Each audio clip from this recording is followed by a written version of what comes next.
And welcome to Upgrade Computer Academy. मैं हूं आपका होस्ट और दोस्त विश्वजीत रॉय और आज हम सीखेंगे टैली प्राइम में जीएसटी कैसे कॉन्फ़िगर करते हैं। तो चलिए शुरू करते हैं जीएसटी कॉन्फ़िगरेशन इन टैली प्राइम। सबसे पहले हम टैली खोल लेते हैं। ये हमने हमारा कंपनी खोल दिया है।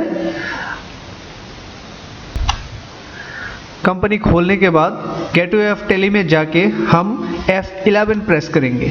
F11 प्रेस करने से कंपनी कॉन्फ़िगरेशन खुल जाता है। यहाँ से ये जो ऑप्शन है enable goods and service tax in GST, इसको हम यस कर देंगे। इसको हमने यस कर दिया तो यहाँ पर पूरा डिटेल्स लिखना पड़ेगा। स्टेट आप कौन से स्टेट से है, जी हम त्रिपुरा से है तो त्रिपुरा लिख देते हैं। रजिस्ट्रेशन टाइप ये कंपोजिशन है या रेगुलर है, हम यहाँ पर रेगुलर सिलेक्ट कर देते हैं। Existence of other territory no होगा। जीएसटी एप्लीकेबल फ्रॉम, कब से हमारा जीएसटी एप्लीकेबल है यहाँ का वहाँ का डेट लिखेंगे। हम अब 1 अप्रैल 2020 लिख देते हैं। जीएसटी नंबर, आपका जीएसटी नंबर कौन सा है, यहाँ पर जीएसटी नंबर लिख लेते हैं 16 DWZ PD 1159 K1ZZ, ये हमारा जीएसटी नंबर है। अब हम जीएसटीआर 1 कब फिल करेंगे, ये मंथली फाइल करेंगे यहाँ पर या फिर क्वार्टरली। ये आपने किस तरह का रजिस्ट्रेशन किया है उसे देखकर आप ये मंथली और क्वार्टरली सिलेक्ट कीजिएगा। हम अपना मंथली सिलेक्ट कर लेते हैं। ई वे बिल एप्लीकेबल, ई वे बिल होता है अगर हमारा माल कहीं पर आप भेजेंगे, सेल कर रहे हैं, कहीं पर भेज रहे हैं, गाड़ी के थ्रू भेज रहे हैं, तो यहाँ पर ई वे बिल एप्लीकेबल करना पड़ेगा। ई वे बिल अलग से एक बिल होता है जिसको अगर ट्रांसपोर्ट से भेजेंगे तो इसकी ज़रूरत पड़ता है, तो इसे हम अभी यस कर देते हैं। Applicable from, E way bill कब से एप्लीकेबल होगा वही डेट रख देते हैं 1 अप्रैल 2020। थ्रेशोल्ड लिमिट इनवॉइस वैल्यू के ऊपर रखते हैं, मतलब हमारा जो जीएसटी है हमारे स्टेट में कितने रुपए से हमें जीएसटी एप्लीकेबल करना पड़ता है, तो इसका लिमिट हम इनवॉइस के वैल्यू के ऊपर ही रखते हैं। थ्रेशोल्ड लिमिट कितना, ये लिमिट है, लिमिटेशन है। त्रिपुरा का है अभी 10 लाख। आप अपने स्टेट का पता करके आप इसे लिख सकते हैं। सॉरी मैंने 1 लाख लिख दिया, ये 10 लाख होगा। 10 लाख हो गया। एप्लीकेबल फ्रॉम इंटरस्टेट, हाँ ये इंटरस्टेट के लिए भी एप्लीकेबल होगा। इसका लिमिट होगा 10 लाख, सेम ही होता है। Enable tax liability advance receipt, हम एडवांस रिसिप्ट नहीं करेंगे। रिवर्स चार्ज अभी एप्लीकेबल नहीं करेंगे। परचेज फ्रॉम, रिवर्स चार्ज होता है परचेज फ्रॉम अनरजिस्टर्ड पर्सन, अगर हम किसी अनरजिस्टर्ड पर्सन से ये खरीद रहे हैं तो इसे यस करना पड़ेगा। अभी हम इसे नो रखते हैं। मैं अब आगे आने वाले वीडियो में दिखाऊंगा इसको रिवर्स चार्ज कैसे काम करता है। Set alter GST rate details, इसे हम अभी नो रखेंगे क्योंकि अगर हमने जीएसटी रेट एक बार बिठा दिया तो ये सेम रेट पर ही काम करेगा। मतलब अगर मैंने यहाँ पर 12% लिख दिया तो सिर्फ जितना भी प्रोडक्ट मैं खरीदूंगा सब पर 12% हिसाब करेगा। अगर किसी प्रोडक्ट पे 12% है, किसी में 18% है, किसी में 28% है, लेकिन ये सिर्फ एक का ही हिसाब करेगा, दूसरे का हिसाब नहीं करेगा। तो इसीलिए इसे अब नो रख देते हैं। एनेबल जीएसटी क्लासिफिकेशन, इसको भी नो रख देते हैं, इसको भी नो। अभी हम इसे सेव कर लेंगे, यस करेंगे तो ये सेव हो जाएगा। ये अभी सेव हो चुका है, अभी हम इसको भी सेव कर लेंगे, एक्सेप्ट करेंगे तो सेव हो जाएगा। ये हमारा जीएसटी कॉन्फ़िगरेशन यहाँ पर कंप्लीट हो चुका है। तो अब चलिए देखते हैं जीएसटी कैलकुलेशन होता कैसे है। सबसे पहले हम कुछ लेजर्स क्रिएट कर लेते हैं। लेजर्स क्रिएट करने के लिए हम पहले मास्टर में जाके क्रिएट में जाएंगे, उसके बाद जाएंगे लेजर। अब यहाँ पर कुछ लेजर हमको लोगों को क्रिएट करना पड़ेगा, जैसे कि CGST,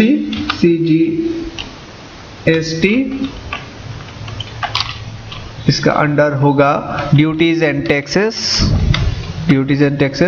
इसका टाइप होगा जीएसटी, और ये CGST है, मतलब ये सेंट्रल टैक्स है।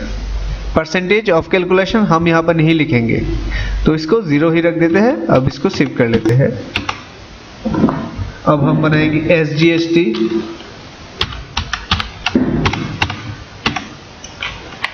SGST ये स्टेट टैक्स है।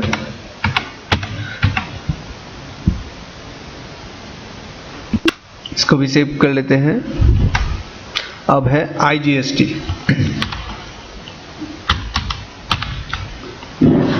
Duties and taxes. GST ये इंटीग्रेटेड टैक्स है।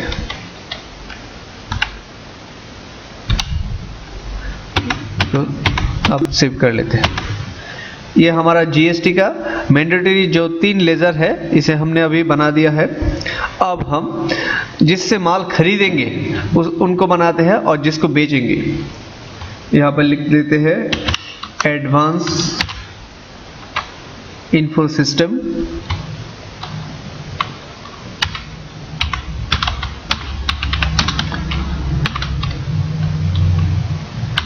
एडवांस इन्फो सिस्टम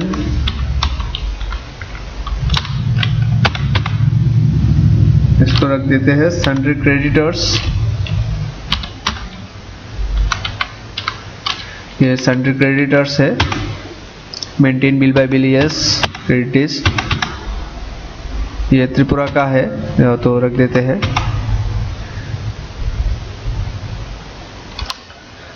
मैं अब इनका पेन नंबर लिख देता हूँ AMYPD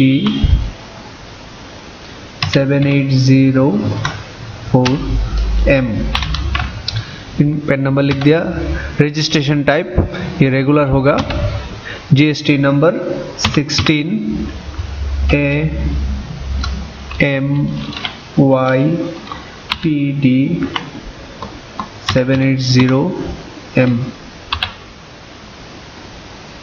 1ZK। ये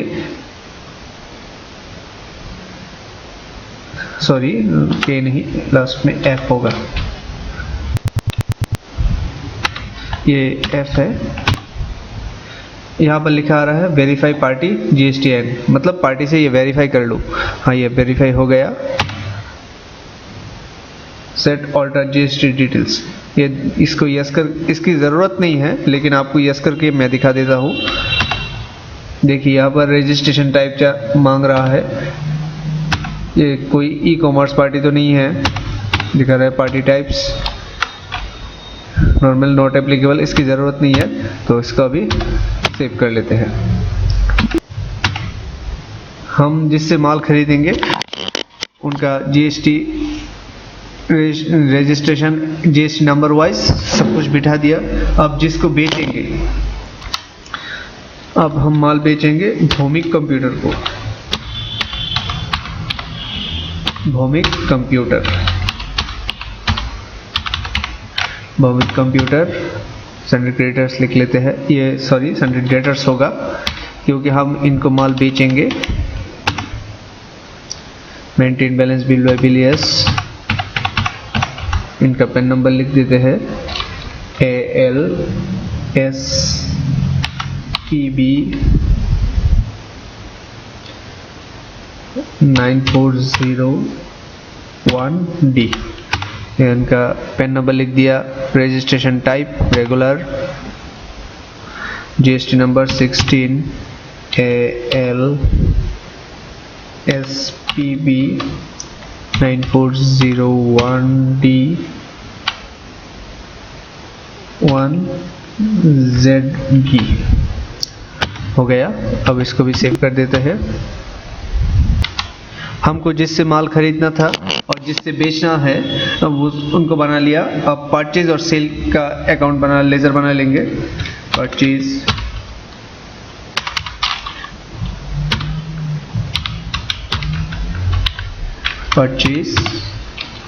अंडर होगा परचेज अकाउंट,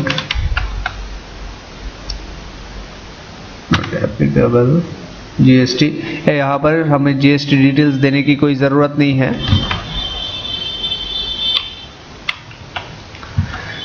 सेव कर देते हैं। उसके बाद sales account, sales, under sales account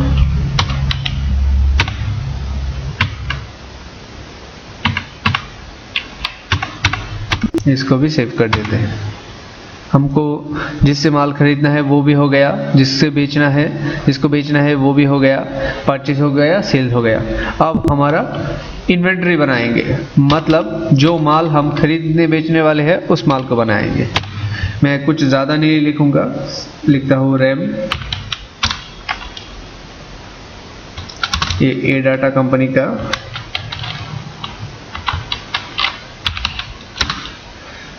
4 GB DDR4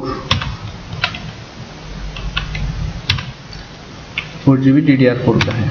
under इसको अभी प्राइमरी रख लेते हैं। यूनिट, ये यूनिट बनाया हुआ नहीं है, इसलिए हम ऑल्ट और सी प्रेस करके इसको यहाँ से ही बना लेते हैं।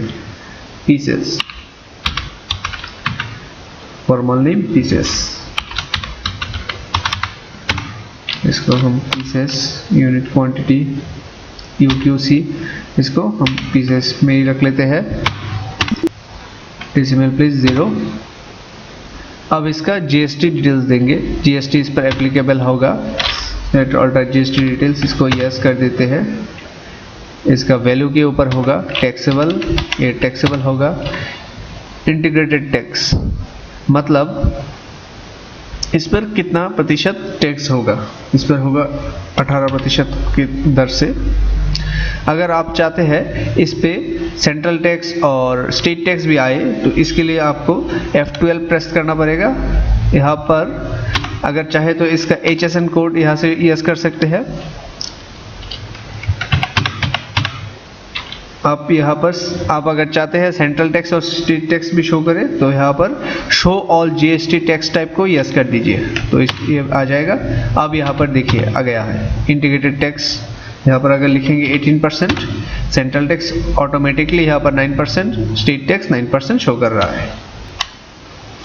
अब ये हमने बना दिया है इसको। अब इसको अभी यहाँ पर ही सेव कर लेते हैं। दूसरा एक और आइटम बना लेते हैं।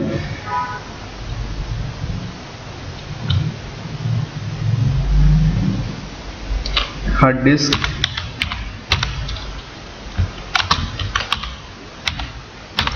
हार्ड डिस्क यहाँ से बना लेते हैं। इसको भी प्राइमरी रखते हैं। Unit pieces, set out GST details yes, on value, इसको भी टैक्सेबल, इसका प्रतिशत भी 18% की दर से ही है। बस इसको यहाँ तक सेव कर लेते हैं।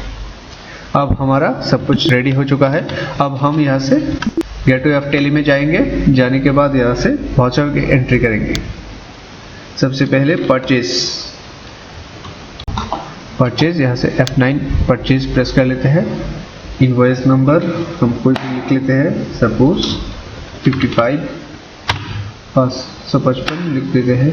डेट हम यहाँ पर डेट दे देते हैं 1 अप्रैल को। Party name advance info system से हम खरीदेंगे। यहाँ पर उसका रिसिप्ट नंबर सब कुछ यहाँ पर डिटेल्स, पूरा डेट डिटेल्स दे दीजिएगा। इसका बिलिंग सब कुछ दे दीजिए। परचेज लेजर हम यहाँ पर से परचेज बना लेते हैं, सिलेक्ट कर लेते हैं। अब नाम रैम, सपोज हमने 15 रैम खरीदा है। रेट एक का 1700 करके होगा। और हार्ड डिस्क 10 हार्ड डिस्क खरीद लेते हैं। एक का 2500 करके हमने खरीदा होगा। हो गया। अब करने के बाद पहले एक एंटर देंगे, उसके बाद दूसरा एंटर देंगे। देने के बाद यहाँ से हम सिलेक्ट करेंगे CGST। देखिए यहाँ पर जैसे मैंने CGST प्रेस किया है तो इसका अमाउंट ऑटोमेटिकली आ गया है। अगर मैं यहाँ पर गलती से IGST दे दूँ, गलती से अगर मैं IGST दे दूँ, इसका देखिए यहाँ पर अमाउंट शो नहीं करेगा, मतलब मैंने जो काम किया है उसमें कुछ गलत है, तो इसलिए IGST का अमाउंट शो नहीं कर रहा है। यहाँ से CGST SGST हम यहाँ से ले लेते हैं। बस हो गया। अभी हम इसको सेव कर देते हैं, न्यू रेफरेंस, इसको हमने अभी सेव कर दिया, नरेशन लिखने की ज़रूरत नहीं है अभी। ये हमारा परचेज हो गया। अब हम सेल करेंगे। सेल में आने के बाद सिर्फ फिर से भौमिक कंप्यूटर,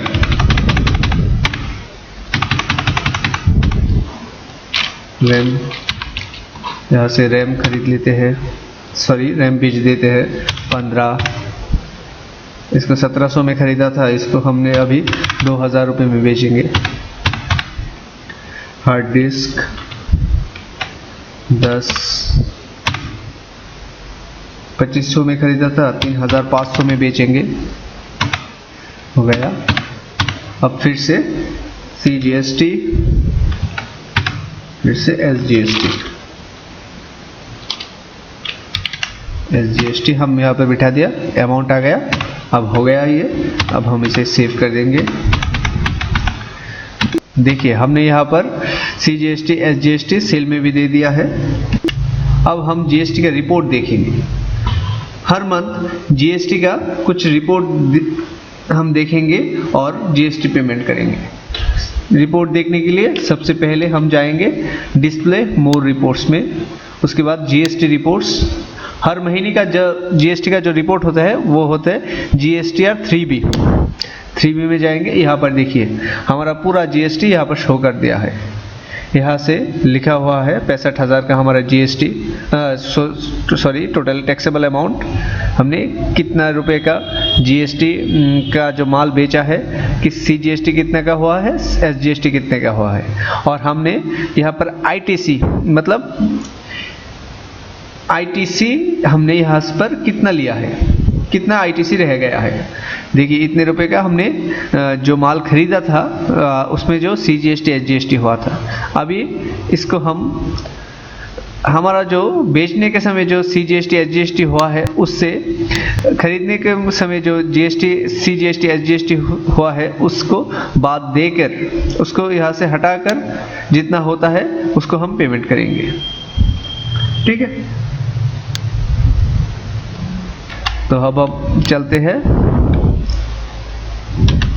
पेमेंट वाउचर में। ये रहा पेमेंट वाउचर। अब हम जाएंगे पेमेंट, F5 पेमेंट। यहाँ से हम रेफरेंस नंबर ज़रूरत के मुताबिक रेफरेंस नंबर लिख लेंगे, डेट लिख लेंगे। अकाउंट किससे देंगे, स्टेट बैंक ऑफ इंडिया से हम पेमेंट करेंगे। पर्टिकुलर्स CGST कितना हुआ है यह देखिए यहाँ पर लिखा हुआ है 1305 रुपया है CGST का, 1305। SGST हुआ है 1305। बस हमारा GST अभी यहाँ से पेमेंट हो चुका है। हमने जब भी GST पेमेंट करना होगा यहाँ से हम कर देंगे। ये हमारा GST कैलकुलेशन कंप्लीट हो चुका है। तो आशा करता हूँ आपको समझ में आया होगा GST कैसे काम करता है, GST कॉन्फ़िगरेशन कैसे किया जाता है। अगर आपको हमारा ये वीडियो पसंद आया है तो हमारे इस वीडियो को लाइक कीजिए, हमारे चैनल को सब्सक्राइब कीजिए, और अगर आपका कोई प्रश्न रह गया है तो आप इसे हमारे कमेंट बॉक्स में लिख सकते हैं। धन्यवाद।